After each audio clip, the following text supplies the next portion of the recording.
Well, I certainly follow your line of reasoning. Credibility is a very extremely important part of our industry, and newspapers generally have it. In fact, we strive to keep our credibility at a very high level. And when you get on the internet, you don't know exactly where that news is coming from. No.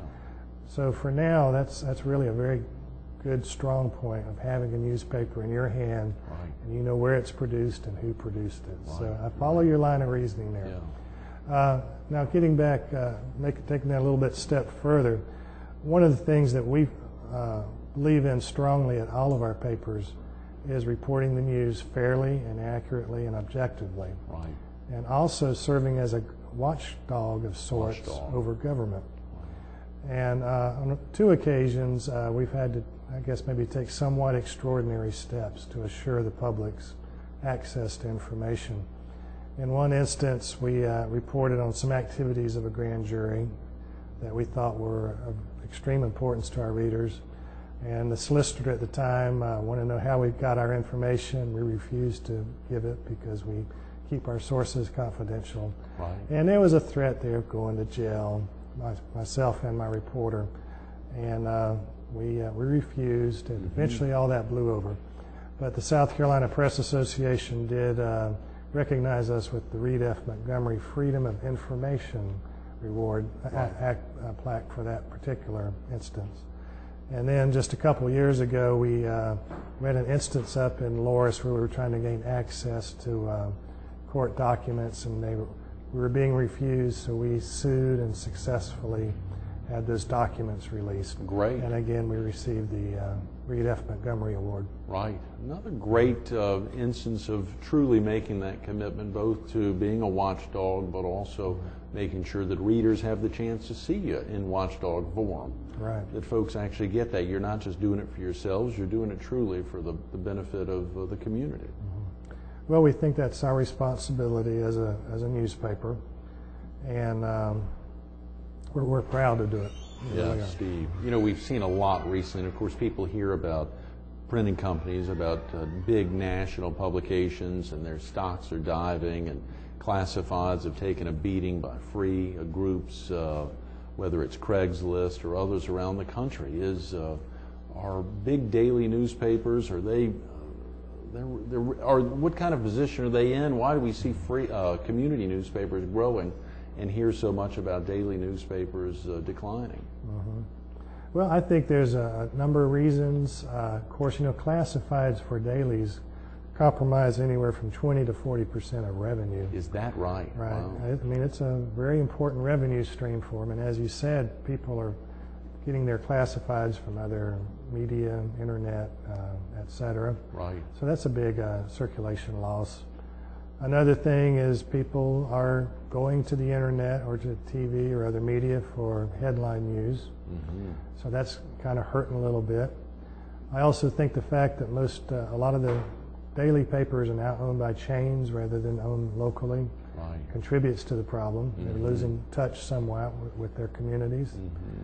On the other hand, I'm very happy to say that community newspapers in general are doing very well. And the reason is we are very focused on the communities that we serve. And you cannot get that news anywhere else now.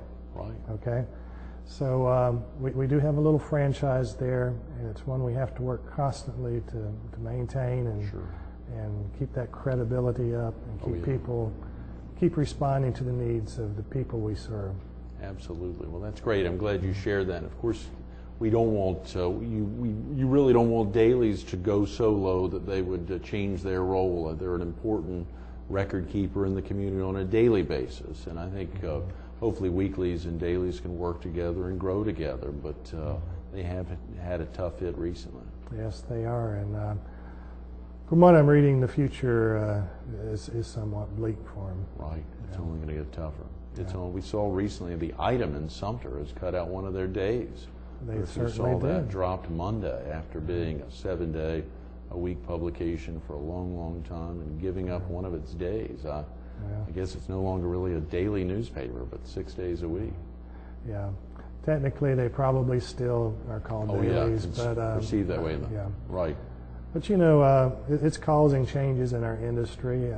For example, it's probably not obvious to your viewers, but the actual size of newspapers has been shrinking over the past couple of decades. Please share with viewers what's prompted the shrinking of newspapers. Well, it's mainly, of course, driven by economics. The cost of newsprint has nearly gone up 60% this year alone. Oh, yes. In 2008 alone? In 2007 and 2008. Right. Gone up nearly 60%. And, of course, we buy our newsprint by the pound. So if we're able to trim off some of the size of the paper without really affecting content, a lot of papers are doing that just as a cost-saving measure. Boy, Steve. Yeah. It's probably a trend that will continue. In Europe, most papers there have now gone to a format that's very similar to an oversized magazine.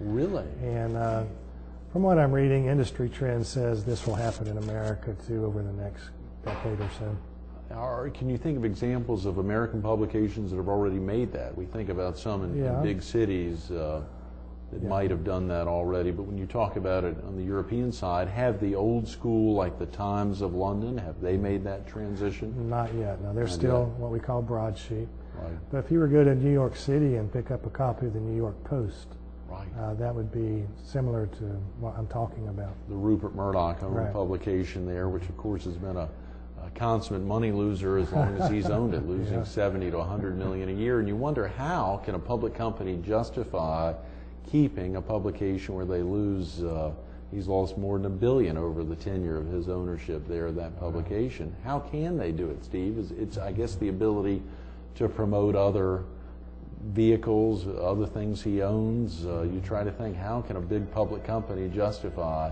Of course, he just spent, what, $5 billion to buy the Wall Street Journal, which should do him just fine.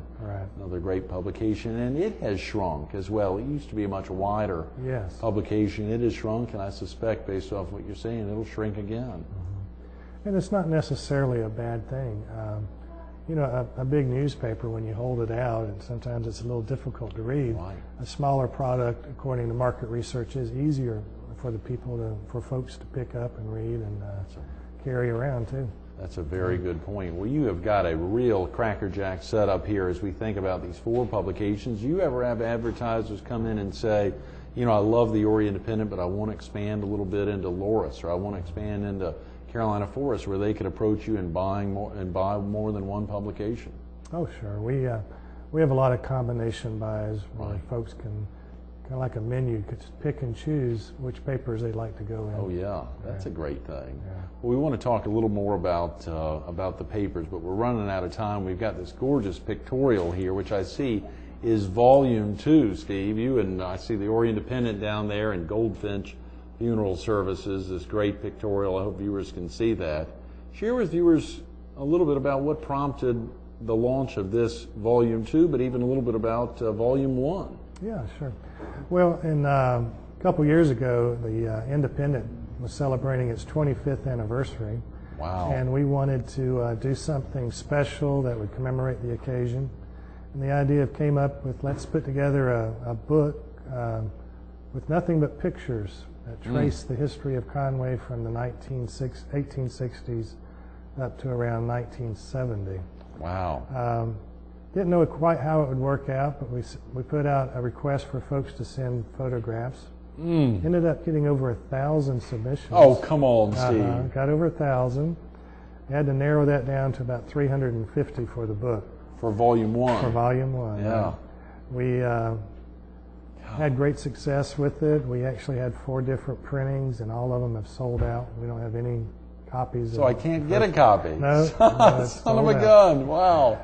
And we really had no intention of doing a volume 2, but due to demand from readers and advertisers, we did it again last year, and it has tremendous. Enjoyed just equal success. Right? And I see here towards the back from the archives of the Oriole Independent, some back in 1980, 81, 82, 83. So I guess you're setting the stage for a volume 3. I love it. You've probably had overwhelming response to this. We did. It was this is gorgeous. Well, thank you. We had a good time putting that together.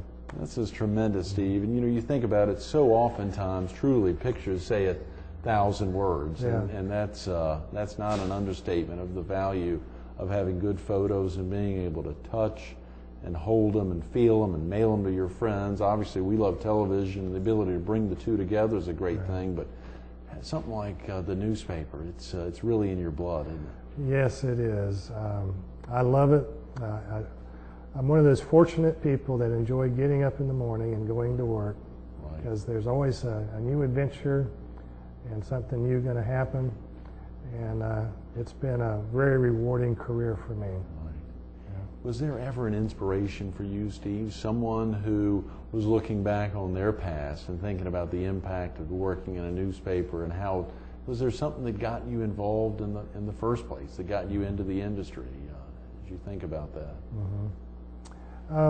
I guess it would have to be my aunt, Olive Thomas, from Florida. She's the one who encouraged me to start reporting news as a high school student. And once the ink got in my blood, it just stayed, Greg. Yeah, absolutely. Well, it shows, Steve, and this is a great testament. These 4 publications here, I'm sure there's more to come out of Waccamaw Publishers, and now as your children are helping carry the mantle for you and Cheryl, it's a great testament of what you all have done, and what I'm sure will be done is you'll celebrate your golden anniversary, and then even more to come. Thanks so much for being with us this morning. Greg. I'm sorry we've run out of time again. Right. Appreciate it. Thank you. Absolutely. Stay tuned to more Carolina People. Steve Robertson, the president of Waccamaw Publishers, coming up next. It's not just one Reed F. Montgomery Freedom of Information Award sitting in his lobby. It's 2 now, 2. Probably next year, a couple years from now, there'll be a 3rd one hanging up in there. You know, he looked at me with some strange amazement as I was asking him his middle name. I remembered why I wanted to tie it in. His middle name starts with the letter W.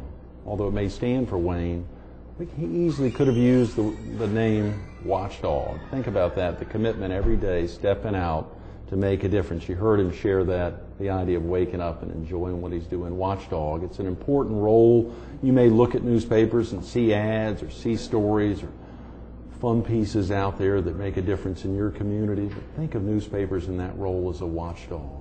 They have to serve that role and be credible and be objective. Think about that next time you pick up any newspaper in the area, and there's a lot of great ones. Give them a call, 843-248-6671. If you want to pop by their great location here on Main Street, 2510 Main Street in Conway, and see that amazing printing press, that 8-unit. Wasn't that fun hearing them talk about it, seeing the pictures yesterday? And if you missed yesterday's show, go online to carolinapeople.com. Catch part 1 of Steve Robertson. He and Cheryl and their family making a difference, in their entire team of 30 folks every day. Waccamaw Publishers is growing, and they're growing in the right direction. Steve, thanks so much for being with us. Thank you again. This Enjoyed it. morning.